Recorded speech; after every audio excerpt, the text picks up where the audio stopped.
تیرا کرم تیری رحمت ہے جستجو میری، تیری عطا تیری بخشش ہے آرزو میری، میرے کریم میرے مدعا میرے مقصود، تیری نظر ہو تو ہوتی ہے گفتگو میری۔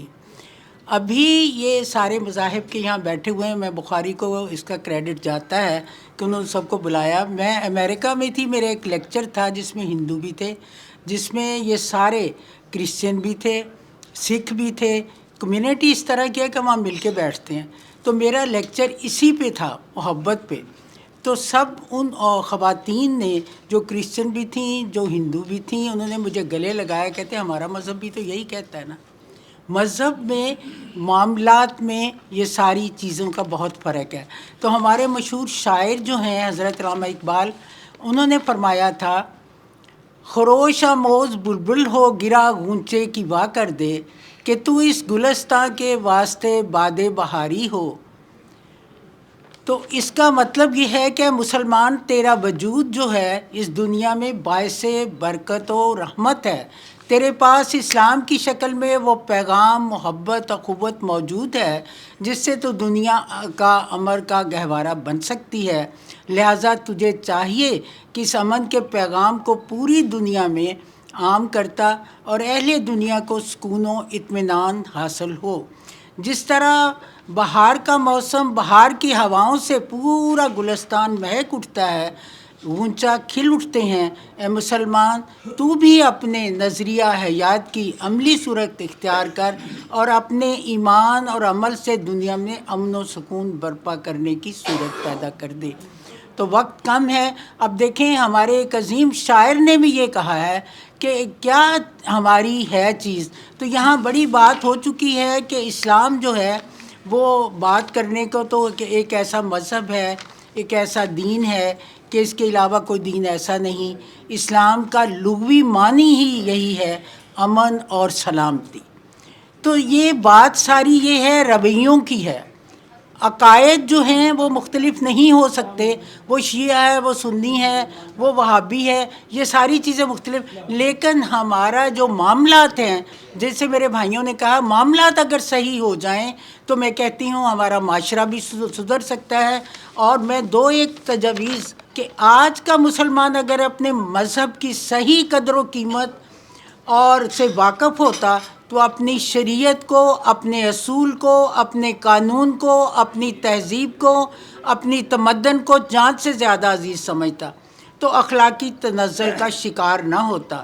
اب پاکستانی حکومت کا فرض ہے کہ وہ اپنی ساری توجہ صحیح اسلامی تعلیم کی اشاعت میں صرف کرے اور قوم کا نقشہ بدل دے۔ جب تک ذہنوں میں انقلاب پیدا نہیں ہوتا، جب تک ذہنوں کو مذہبی دماغوں کی مذہبیت نہیں بنایا جاتا، جب تک گھر گھر اسلامی تعلیم کا چرچا نہیں کیا جاتا، اس وقت پاکستان اور مسلمانوں کا سربلند ہونا ناممکن نہیں ہو سکتا، اسلامی عظمت نصیب نہیں ہو سکتی۔ اسلام نام افراد کا نہیں بلکہ ایک مخصوص تعلیم و ہدایت کا ہے۔ جب یہی چیز ذہنوں سے ناپید رہی تو پاکستان میں کون سا اسلام ہوگا جس کی حفاظت مسلمانوں کو کرنی ہے؟ ہر فرد ہے ملت کے مقدر کا ستارہ۔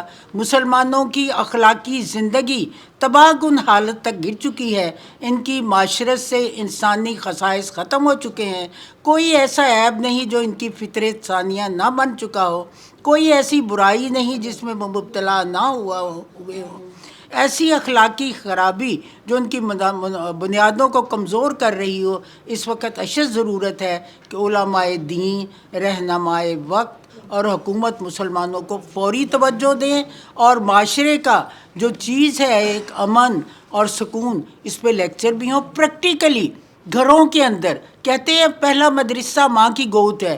ہم اگر یونیورسٹیوں تک پہنچے ہیں، کوئی چھوٹا موٹا اگر دین کا کام، میں نے بھی کتابیں 10 لکھی ہیں، اس میں اگر مجھے پتہ ہوتا ہے عظمت انسان پہ میں نے لکھی ہے، فلاح دارین پہ جو اس پہ بات ہو رہی ہے، اگر ہمارے اندر کوئی چھوٹی موٹی نیکی ہے تو ہماری تربیت کی وجہ سے، ہمارے ماحول کی وجہ سے، گھروں کا ماحول صحیح ہو جائے۔ وہ ماں بھی تھی کہ میں نے اپنے بیٹے کو باوضو دودھ پلایا ہے، حضرت یزید باستوامی کی والدہ، کہ میرا بیٹا ایسا نہیں کر سکتا۔ اور جب ایک حضرت عبدالقادر جی مسجد میں جاتے ہیں تو استاد کہتا ہے پڑھیے بسم اللہ الرحمن الرحیم، کہا مجھے 16واں سپارہ پڑھائیے، کہا 15 کہاں سے پڑھ کے آئے، کہا ماں کی گود سے۔ تو آپ نے فرمایا جس کی ماں اتنی عظیم ہے وہ میرے پاس کیا لینے آیا ہے۔ تو آج ہم پہ ذمہ داری ہے، ماؤں کی ذمہ داری ہے۔ If you educate a man you educate an individual, if you educate a woman you educate a family, you educate a nation. آج ہمارا اپنے گریبانوں میں ہم اگر جام کے دیکھیں، ہم بچوں کو کس نہج پہ لے جا رہے ہیں، بچوں کی کیا تربیت کر رہے ہیں۔ ہمارے اندر میں کہتی ہوں اگر کوئی سچائی ہے، ہم نے یونیورسٹیوں میں بھی سیکھا ہے، لیکن پہلی تربیت یہ تھی کہ ہمارے والدین نے ہمارے سکھایا ہے جھوٹ نہیں بولنا، نماز قضا نہیں کرنی، کسی کو لیٹ ڈاؤن نہیں کرنا، معاشرے میں رحمت کی نظر بن کے چلنا ہے۔ وہی چیزیں ہماری گٹی میں سرشت کر گئی ہیں۔ تو خدا را آج میری یہ ریکویسٹ ہے کہ اگر ماں صحیح ہو جائے، پہلا مدرسہ تو ماں کی گود ہے، اگر ماں صحیح ہو جائے تو میں کہتی ہوں معاشرہ کبھی بگڑ نہیں سکتا۔ ماں کا جو ذمہ داریاں ہیں وہ ہم نے چھوڑ دی ہیں، اور بچوں کی صحیح تربیت نہیں ہو رہی، اور خدا کرے کہ ماں جو ہے وہ سدھر جائے، اور پہلا مدرسہ جو ماں کا تربیت گاہ ہے وہ صحیح ہو جائے، تو پھر تو وہ بات ہی ختم ہو جائے۔ تو میری یہ ریکویسٹ ہے اپنی بہنوں سے، اپنی ماؤں سے، کہ معاشرے کو بگاڑنے میں، نیشن کو بنانے میں اس میں عورت ذمہ دار ہے۔ عورت کو چاہیے کہ وہ اپنے کیریکٹر بلڈنگ بچوں کی کس طرح کرے، ان کو سنوارے، ان کو دیکھے۔ کہتے ہیں جب بچہ 5-6 سال کا ہو جائے تو اس کو نماز پڑھنے کی تلقین کرو، 10 سال کا ہو جائے تو اس کو ذرا سختی سے بھی پڑھاؤ۔ تو یہ کس کی ذمہ داری ہے؟ ماں کی ذمہ داری ہے۔ وہ مائیں بھی تھی جب سلطنت مغلیہ نے تہز نہز کر دیا تو ان کے حصے میں کیا بچیں؟ وہ کنیزیں ہو کے جو بچیں، انہوں نے کس طرح برقع خاں کو مسلمان کر دیا، کیونکہ وہ اسلام سے سرشار تھیں۔ یہ ہماری مثالیں ہمارے سامنے ہیں۔ اگر آج ہم رونا روتے ہیں جہاں بھی جاتے ہیں کہ ماں جو جی ہمارا معاشرہ بگڑتا جا رہا ہے، وہ جھوٹ بولتا ہے، یہ کرتا ہے، وہ کرتا ہے، اس میں ہمیں جھانکنا ہوگا، ہمیں اپنے گریبانوں میں دیکھنا ہوگا کہ ہماری جو ہے وہ بچوں کو سنوارنے کی تربیت جو ہے، جو اخلاق انہیں دینا تھا، جو اللہ اور رسول کی محبت دینی تھی، جو قرآن کے عمل پیرا ہونے کے لیے کہنا تھا، وہ ہم نے کیا نہیں ہے، اس لیے ہم مورد الزام ہیں۔ تو میری دعا ہے کہ اللہ تعالیٰ ماؤں کو درست کر دے تو معاشرہ خود بخود ہو جائے گا۔